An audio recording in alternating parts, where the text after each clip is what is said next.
10 benepisyo ng dahon ng kamote sa kalusugan.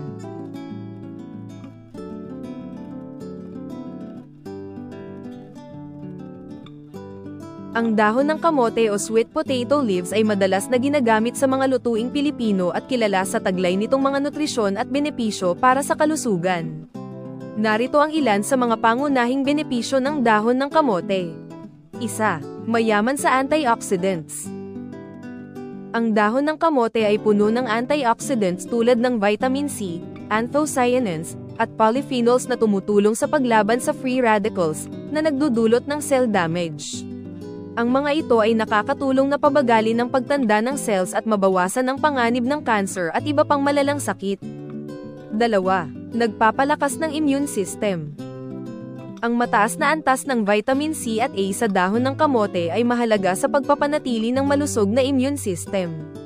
Ang mga bitamina na ito ay nakakatulong sa paglaban sa mga impeksyon at nagpapabilis ng paggaling mula sa sakit. 3. Tumutulong sa pagkontrol ng blood sugar.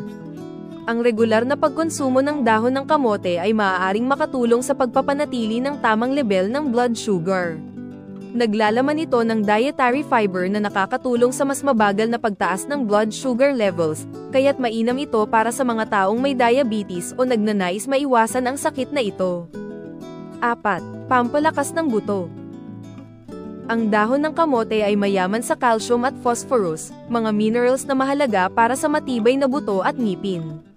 Sa regular na pagkain ng dahon ng kamote, makakatulong ito na maiwasan ang osteoporosis at iba pang mga kondisyon na may kinalaman sa buto.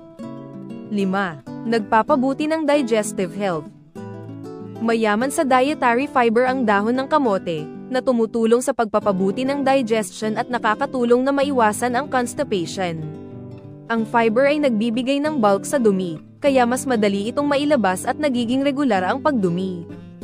6. Pampababa ng kolesterol. Ang fiber content ng dahon ng kamote ay nakakatulong sa pag-absorb ng sobrang kolesterol sa katawan, na makakatulong sa pagpapababa ng cholesterol levels. Sa ganitong paraan, maaaring mabawasan ang panganib ng cardiovascular diseases tulad ng heart attack at stroke. 7. May anti-inflammatory properties. Taglay ng dahon ng kamote ang ilang anti-inflammatory compounds na nakakatulong sa pagbawas ng pamamaga sa katawan. Mainam ito para sa mga may arthritis o iba pang inflammatory conditions, dahil nakakatulong itong mabawasan ang sakit at pamamaga. 8. Mayaman sa iron. Ang dahon ng kamote ay isa ring mahusay na pinagmumulan ng iron, na mahalaga sa produksyon ng red blood cells.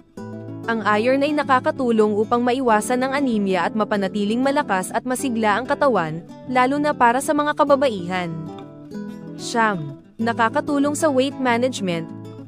Dahil mababa sa calories at mayaman sa fiber, ang dahon ng kamote ay nakakatulong sa weight management. Ang fiber ay nagbibigay ng pakiramdam ng pagiging busog ng mas matagal, kaya't nakakatulong ito na mapigilan ang labis na pagkain.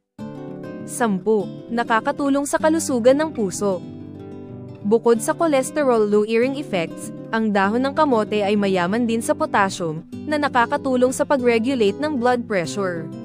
Ang potassium ay mahalaga sa pagpapanatili ng tamang balanse ng electrolytes sa katawan, na nagreresulta sa malusog na puso at tamang blood pressure.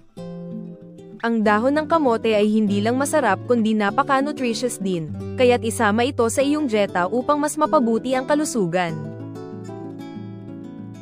Salamat po sa panonood. Please subscribe for more halaman facts videos.